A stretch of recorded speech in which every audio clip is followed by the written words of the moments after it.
Welcome to another episode of your friendly neighborhood AI wife. So we are going to get into today the podcast that took out Joe Rogan, the latest podcast to take out Joe Rogan from the #1 spot on Spotify. It is the Midas Touch podcast. Now, if you're aware of the Joe Rogan Experience, he has been #1 for quite some time. Over the last 4 years. Now, there have been times where people have taken him out of that spot, but he has been there and it's been highly coveted by him. A lot of people want to get the same type of Joe Rogan numbers. Other podcasts strive to get the numbers that he gets, and he's been making a lot of money for Spotify. So to see him down in the #4 video, I said, why don't we look at who has taken him out of that #1 spot? We are going to go straight into a video from the Midas Touch podcast. Don't forget to make sure that you are subscribed to this channel so that you know when we drop something next. Make sure that you like or hit that bell, and let's get straight into it. Are Republican governors just attacking like their own constituents now who are losing their jobs because of Donald Trump and Elon Musk? Let me show you what's going on in Virginia, where their Republican governor Glenn Youngkin is like celebrating the fact that thousands of Virginians are losing their job as a result of Trump and Musk and Doge actions. This is what Glenn Youngkin said in his own words. He's cheering on these cuts. Play this clip. Governor, talk about this federal workforce downsizing. What are you doing to prevent these jobs from Virginians from losing jobs in the first place here? Well, let me just begin with the fact is that I don't believe that the federal government downsizing is wrong. And in fact, we need to press forward and drive efficiencies in our federal government. And as a result, in driving those efficiencies, I do expect that some Virginians will lose their jobs. I don't know. Is it the whole role of like the governor supposed to be to fight for like your state? I don't know. It's like if in a sports team, could you imagine like the coach rooting against the team? You know, I'm the Lakers coach, but I'm really hoping that the New York Knicks win this game. I think I'd like to see that. It'll be more efficient for us. What is going on? Oh, and then Youngkin set up this website, which adds insult to injury. Virginia has jobs. And when you go through this, by the way, I'm not even sure if that's an AI image or people in Europe or what this image even is. But then you look at it and it sends you to LinkedIn and Indeed, and basically says, good luck. All right, I got to bring in Congresswoman Abigail Spanberger, Democrat, who's running for governor in Virginia. I look at that as like the craziest, like disappointing, crazy. What you're running for governor? I might have a very unpopular opinion. So the governor is saying that, yes, we do need to downsize. If we are trying to cut the budget, we need to find out who we can let go. Now, the federal government might have a bunch of qualified workers, but maybe some people do need to be let go. It's like other different type of job opportunities that are out there. Are they the government? No, but we all are aware that certain different job sectors, they have laid off employees. There have been mass cuts in warehouses, in retail, in the food industry. People have been let go. So I think that for the federal government, people thought these were jobs that were going to last forever. And I understand they have been jobs that they have probably held on to for 10, 15, 20, 25 years, right? And you don't think for a second that you're going to be cut. Nobody ever thinks that they're going to be cut. So I think that a lot of people are having like a shell shock that this is really happening. And what the governor is saying, do I agree with him that all of these people need to? But he didn't say all of them. He's like, there needs to be cuts. That's what he's saying. There needs to be some type of cuts. We need to streamline this. And then he also gives a backup alternative to where you can look for jobs. So that's what he's doing. He's posting this link for the people who might be recently unemployed or in the future unemployed. He's giving them another direction to finding a job. That's what you would do. So is it great? No, but to kind of make it seem like he's doing all of these heinous things, no, he's saying that we need to streamline the budget. We are going to do layoffs, and I'm giving people another option to look for jobs. So I try not to look at the villain in it and more of what does he have to do in his job. And do I agree with everything he's doing? Probably not. But in this situation, wouldn't it be better for him to give people ulterior options and then just say, hey, we're going to let you go and good luck with that. I don't think that would be right either. So, Governor of Virginia, what do you make of it? I think the governor of Virginia has a primary job, and that is to stand up for Virginians and to stand up for Virginia. And what is just unbelievable at this moment is that our governor and our lieutenant governor, who's my opponent in our November 2025 race, are doing neither. Excusing the fact that Virginians who work hard, Virginians who serve our country, that they are losing their jobs, have already lost them, and are fearful that tomorrow might be the day they get. I am just going to have unpopular opinions this entire show. Does the governor want the people in his state to lose their jobs? No, he doesn't. People's hands are tied here. If we don't think that they're not, we are not in the same reality. President Trump is coming out and telling you he's making cuts. He does not care what you say to him. This governor can speak until he's blue in the face to try to save jobs for his people. Is it going to happen? No. President Trump has already made his decision. And for us to try to villainize these governors like they have some type of power when it's clear they don't.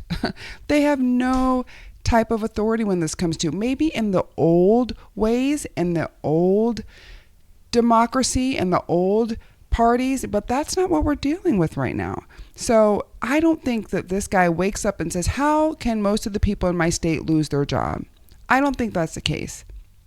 And I think that people need to shift their mindset to, we are in new territory that none of us have been in, to the point where there are a lot of governors who are even afraid to speak up. Did you see the meeting the other day with President Trump as he was in a room of 50 governors, and the one governor who did speak up from Maine, he pretty much told her, we are the federal government, you will listen to us. And when she said, I will see you in court, he said, well, that would be lovely. Not one governor spoke up to come to her aid. Nobody did. This is what's going on. So I don't want to villainize any of these governors unless I have some hardcore facts. They voted against this. They did this. In this case, this is not something that they even really have a choice to. You guys, this is where we're at. Is it great? No. Is it what we want? No. But this is where we're at. And unless we start realizing what's going on and then trying to fight that problem instead of trying to solve something you're not going to be able to solve, we're going to be busy over here distracted. We do not want to be distracted over here. That fateful email. It's just outrageous. Now, you visited the entire state. You visited Democratic areas, Republican areas, purple areas. What are you hearing? Let's start with in the one. Is it similar all around? What are you hearing in the red areas when you're traveling there?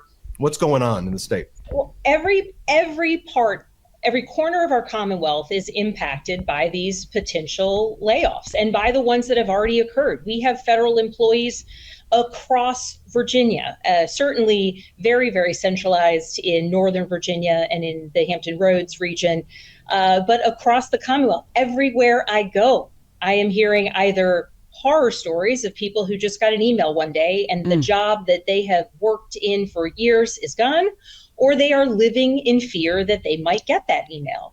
And in the story, it is the same everywhere I go. I had a spouse of an active duty service member approach me at an event in Norfolk, Virginia last weekend, talking about how everyone in his office received this fork in the road email. And while he's active duty and a uniformed officer, the worry is that they might cut the entirety of the civilian force. And frankly, was her worry, what's to prevent them from axing her husband as well. And the impact of, certainly it is on the individuals, it is on people who have devoted their lives to serving our country through all of these various federal roles. It's also an impact on Virginia. The University of Virginia just came out with a study, and they said a 10% reduction to the federal workforce equates to about 39,000 jobs lost across Virginia, and a potential cut of $6 billion with a B, $6 billion in revenue, or $6 billion in economic output within our state. Right? This is enormous. It's consequential for the individuals, but it's consequential to our economy, right? If you've just lost your job or you're fearful you might lose your job, you're not taking your family out to the movies. You're not, taking your spouse out for Valentine's Day dinner. You're not replacing the microwave that might be on the fritz. You're not stopping and buying the snacks at the 7-Eleven on your way home. The impact is significant, and it is felt across the entirety of Virginia. Congresswoman, I'm She's absolutely right. And I feel for these people. I don't want any of our fellow Americans to be suffering like this, to think, how am I going to be able to afford my house? How am I going to be able to afford my car payment? My husband's losing my job. I'm losing my job. Our benefits are being cut.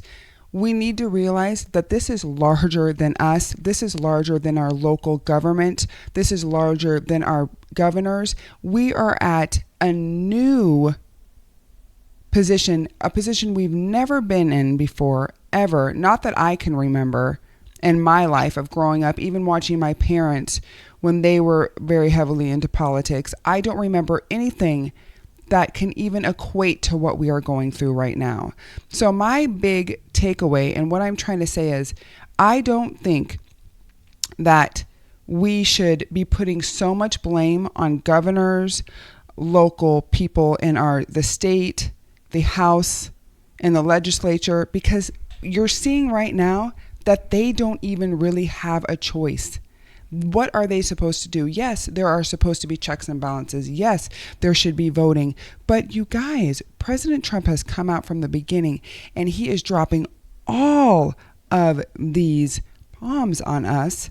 And we are just trying to figure out to where it's like, we don't know what to do. So we're just saying, okay, well, it's their fault. This is happening. Why isn't somebody sticking up for me? Because they can't even stick up for them. They cannot do anything. People are in fear of losing their positions. And to see that many people from Virginia will be losing their job is horrific, because that's going to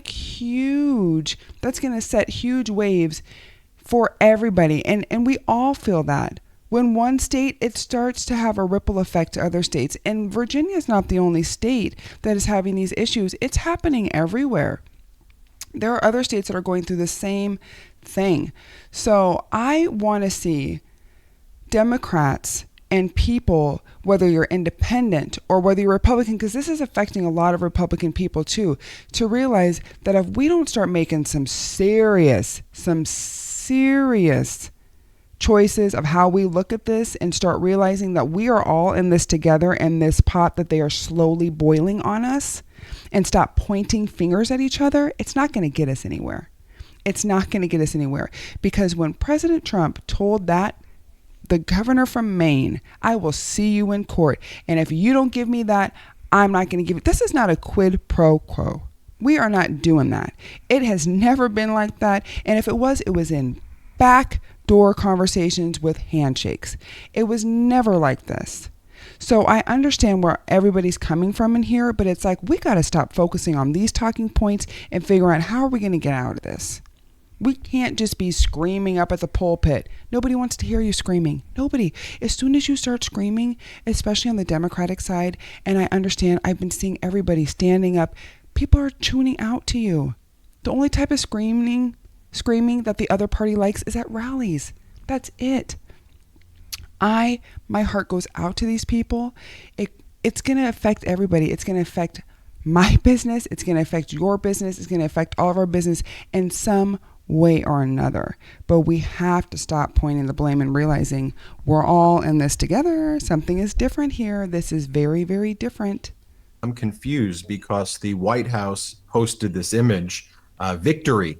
They are declaring a massive victory because they've asked Google, which Google did, to change the name of the Gulf of Mexico to Gulf of America, which I'm just going to bet that when you go to all the areas in Virginia right now, when they hear about Medicaid being cut, when they hear that their Social Security may be raided, when they hear about these important agencies and services that they rely on going away, I'm going to bet is the main issue that they're focused on the Gulf of America.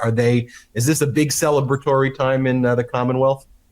I got to tell you, you guessed this one correctly. Anywhere I travel across Virginia, I have yet to have a single person bring up the Gulf of America to me.